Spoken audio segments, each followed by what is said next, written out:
Welcome to Mr. Hutchings History, where the past comes alive. Let's dive into today's story. All right, let's dive in. Today we're going back to like the late 50s, early 60s. Cold War, real tense times. And we're looking at the BOMARC Missile Crisis in Canada. Okay. And we're talking nuclear-capable missiles, like on Canadian soil. So we're going to be looking at, arguments on both sides of this thing. Right. People who felt like, hey, this is completely necessary, got to do it. And others who felt like it was, kind of stepping on Canada's toes and maybe putting them in danger. Yeah, and it's so interesting because it wasn't just like a military thing. It really kind of triggered this big identity crisis for Canada, like their relationship with the U.S., their place in the world. Right. It all got kind of shaken up. And our source for this is a history podcast, so pretty in-depth stuff. Yeah. So to get us started, like what exactly were these BOMARC missiles in the first place? So they were American-made, ground-to-air, kind of like part of this, big air defense system, protecting North America from, those Soviet bombers. Right. And the context here is NORAD, the North American Aerospace Defense Command. Mm-hmm. That was set up in '57 as this joint U.S. Canada thing. But here's the catch. These BOMARCs, they needed nuclear warheads to actually work. And that's really what set off this whole debate in Canada. Yeah. At first glance, Cold War, superpowers, weapons. It's like, typical. Yeah, right. But to actually have nuclear weapons on their soil. Huge difference. Totally different ballgame. And for the folks who opposed having them deployed, it wasn't just about military strategy, right? It was about, like you said, those Canadian values. Right. And like some anxieties they had. So for one, it raised these huge questions about, their sovereignty. Was Canada becoming like a puppet, for U.S. foreign policy by having these weapons there? And Howard Green, who was Canada's Minister of Foreign Affairs at the time, right, he was really outspoken about this. I bet that wasn't just a politician thing either. Oh, no. Like average people too, right? Totally. I mean, it tapped into this broader thing that Canada, even though it is this strong, independent country, they're always going to be, to some extent, overshadowed by the U.S. being right there, Right. And the BOMARC thing, it kind of like crystallized that fear for a lot of people. Yeah, and then beyond, just even being a puppet state or whatever, there's also this whole moral thing, right? Canada had this reputation of being, like the peacemakers. Yeah, peacekeepers, like on the world stage. Right. So suddenly to have Like, wait, hold on a second. Yeah. What are you doing? Oh, right, yeah. Total contradiction. It's like a betrayal. Yeah. Yeah.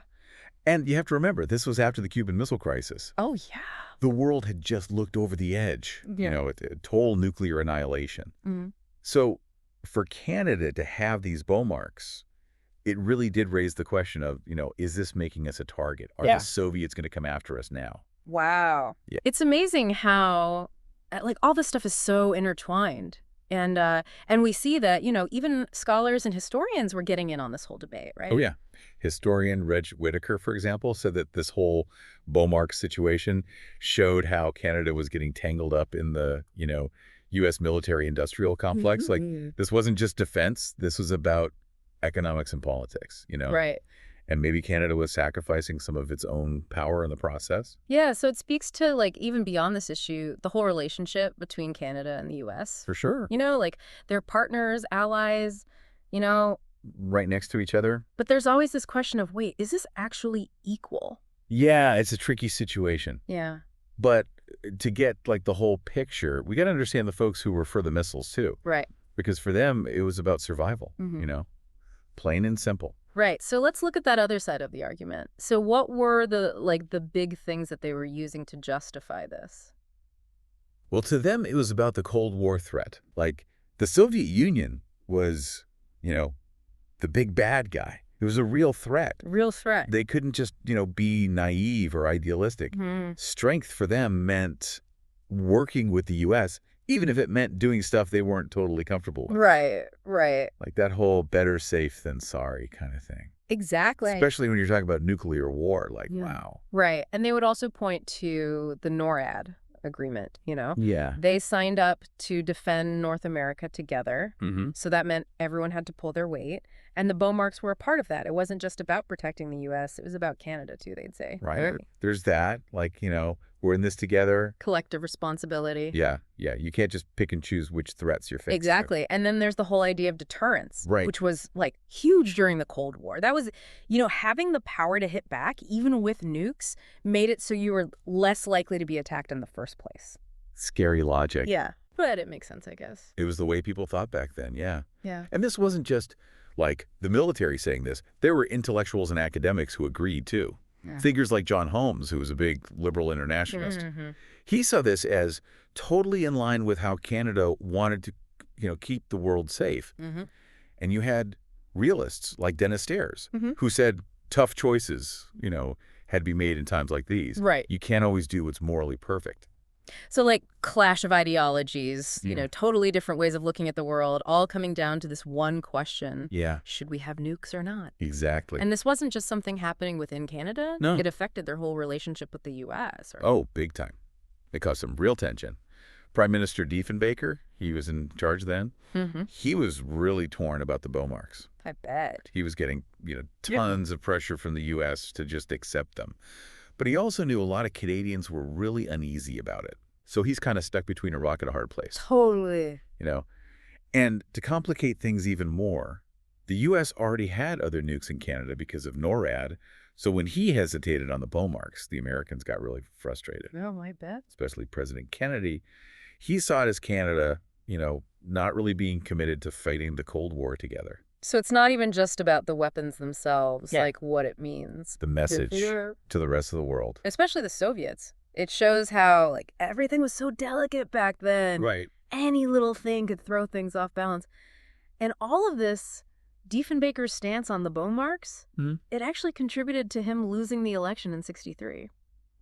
His successor, Lester B. Pearson, he ended up authorizing the warheads, but this whole thing left a mark, both within Canada and on their relationship with the U.S. So big consequences. Yeah, long-lasting ones. Wow. Sounds like this BOMARC situation really shook things up for Canada on a lot of different levels. Yeah. So we'll delve deeper into those repercussions and explore, what this all means for us today when we return for part 2 of our deep dive. Looking forward to it. Picking up where we left off, it's wild how this whole BOMARC thing really showed just how complicated things were between Canada and the U.S. Right. You'd think shared borders, all that jazz, they'd be super tight. Yeah. But this whole nuclear thing was whoa, hold on. Exactly. Some serious issues there. It forced Canadians to really think about, how much were they willing to give up to keep that alliance going? Right. And it wasn't just about military strategy, or, practical defense. It got into those deep anxieties they had about being Canadian, like that whole thing of, we're not American, but we're not totally on our own either. Right. It's such a unique situation. It is. To be right next to the superpower. Yeah. So I'm curious, how did average Canadians experience this? This wasn't just some debate happening, in offices in Ottawa. This was real life. This was their lives. Imagine yourself back then, early 60s. World's on edge, right? Threat of nuclear war feels very real. And suddenly your government's talking about letting these world-ending weapons be right there in your backyard. Yeah. That had to be, scary. Unsettling. Yeah. Even for people who were generally cool with the U.S. Right. And it's not like everyone agreed what to do about it. Not at all. You had people who were terrified. Some felt betrayed by their own government. Yeah. And then others who thought, well, this is what we got to do. It's a necessary evil. All right. Yeah. Must have been super divisive. It was. And that division wasn't just, out on the streets. It was in the government, too. Oh, yeah. Think about the pressure on Diefenbaker. I mean, he had his own doubts, right? Yeah. But he was also trying to keep things good with the U.S. It's a tough spot. Super tough. High stakes all around. So fast forwarding a bit, what was the long-term fallout from all this? Oh, it definitely left its mark. For one, it showed how limited Canada's sovereignty really was when it came to defense. They were so tied to the U.S., it was almost impossible to do their own thing. So even if they disagreed, they were basically stuck with whatever the U.S. decided. In a way, yeah. And that realization, it made Canada really start looking inward. There was this feeling that they needed to figure out their place in the world. Right. Find a way to balance their own interests with being a good ally. Right. Because being a good ally doesn't mean just doing whatever, right? Exactly. It's about making it work while still being true to who you are. Yeah. But that's way easier said than done. Oh, I bet. especially with nukes and the whole Cold War thing going on. So did they manage to actually become more independent after all this? Well, it's complicated. In the years right after, they definitely tried to be more assertive, Okay. like at least symbolically. Right. But the truth is, Canada's security, it's just too linked to the U.S. Right. Geographically, economically, strategically, they're kind of stuck together. It's like that saying about sleeping next to an elephant. Exactly. You know, you're always going to feel it when it moves. That's a perfect way to put it. Even if you're trying to carve out your own little space. And the BOMARC thing kind of forced Canada to realize that, to see how much the elephant was affecting them. Right. And then to think about how to deal with that, you know. While still protecting themselves. And being true to their values, yeah. So this wasn't just a one-time thing. Oh, wait. This really had an impact. It changed how Canada interacted with the world. Yeah. Big time. Wow. And it raises some interesting questions about alliances in general. Oh, yeah. Like, what do you give up? What's the cost of all that? Tough questions. It's like any relationship. Hey. You know, you're going to have fights. Ups and downs. Yeah, power struggles. It's about making it work, though. But that doesn't mean it's not worth it. Right. And I think the BOMARC crisis shows that being open and honest, being willing to talk about the tough stuff, Yeah. that's what keeps an alliance strong. Okay, so we've talked politics, diplomacy, all that. Mm-hmm. But what about inside Canada? Right. Like socially, culturally? Good point. Did this change how Canadians saw themselves, their role in the world? Definitely. Yeah. It fueled this anti-nuclear feeling. Yeah. And not just among a few people, but like a lot of Canadians started to think that nukes were just plain bad. Right. And that Canada should stay away from them. So did that, like, translate into actual policy changes? Well, not right away. Okay. But it did kind of lay the groundwork for Canada later on when they started pushing for things like getting rid of nukes worldwide. Okay. It was like planting a seed Right. for a foreign policy that wasn't so focused on the Cold War Mm-hmm. and more about, you know, a peaceful world. So the BOMARC thing kind of pushed Canada to be more proactive about peace. You could say that, yeah. Okay. It made them face the reality of nukes, Yeah. how dangerous they were, Hmm. and how, you know, maybe everyone needs to work together to stay safe. It's wild how something like this, Yeah. so controversial, Right. could actually change a country's whole direction. It really is. And it shows why it's important to understand history, not just as like facts and dates, Right.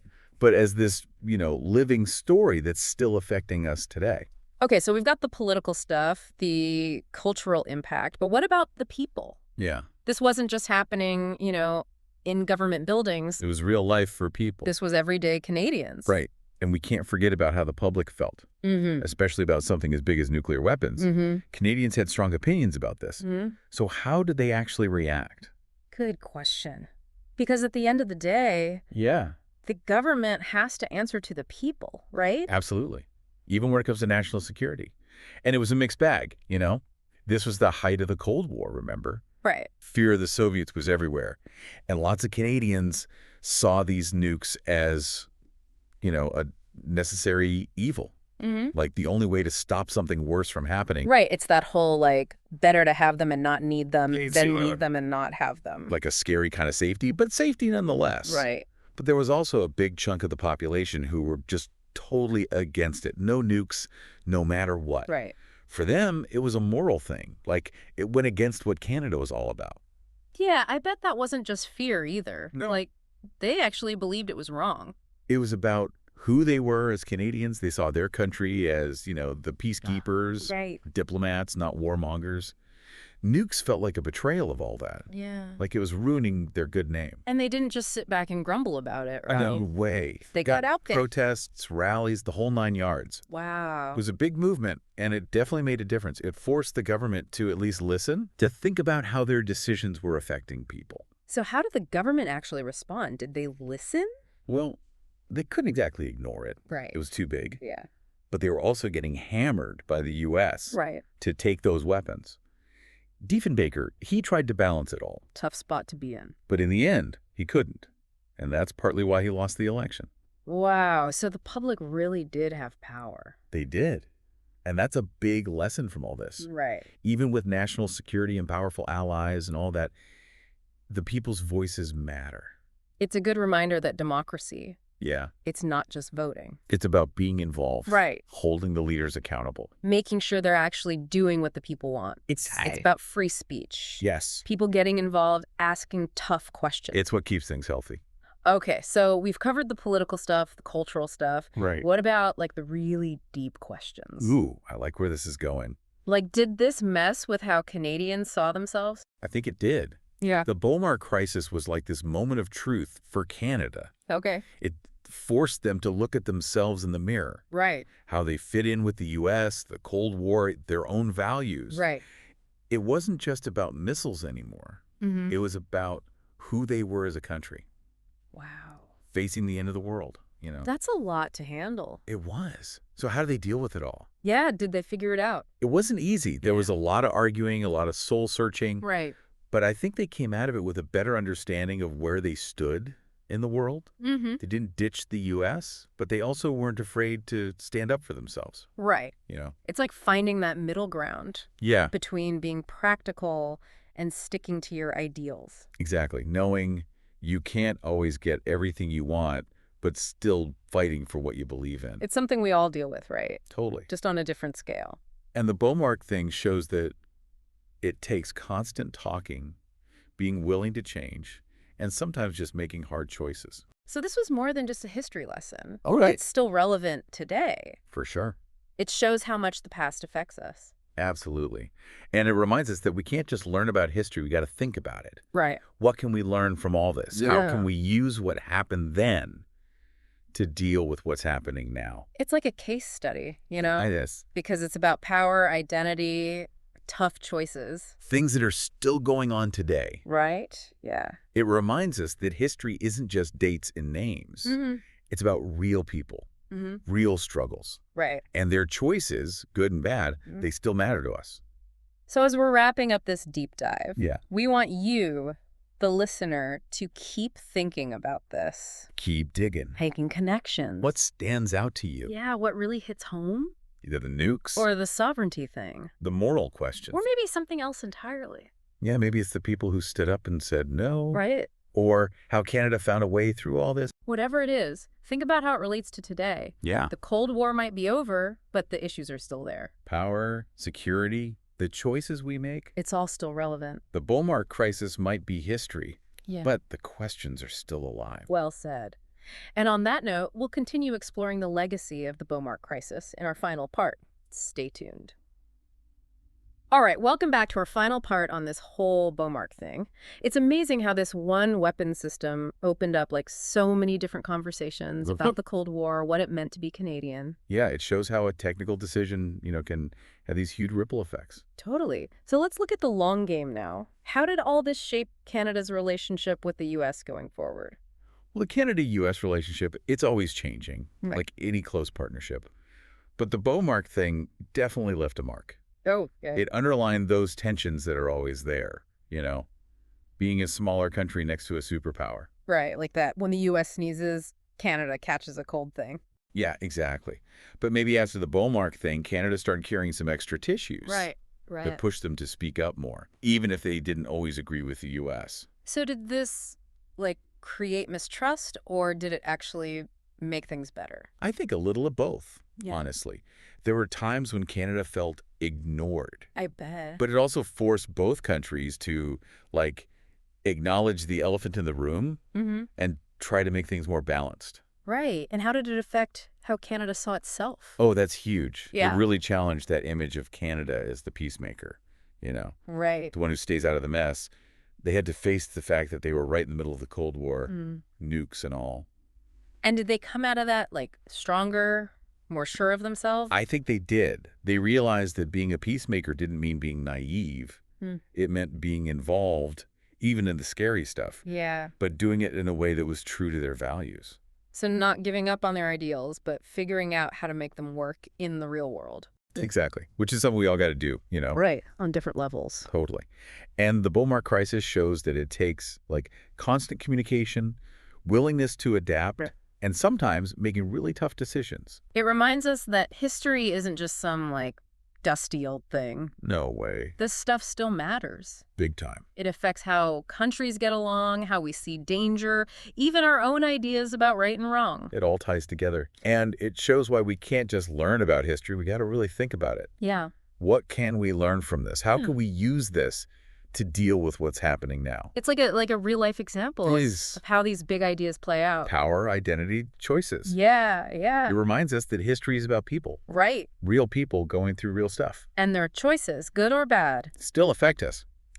So as we wrap up our deep dive into this whole BOMARC crisis, we want you listening to keep exploring, to keep asking questions. Keep making those connections. Imagine yourself back then, in the 60s, Cold War at its worst. Nukes on the table. Your government's deciding whether to bring those weapons onto your land. What would you do? No easy answer. Nope.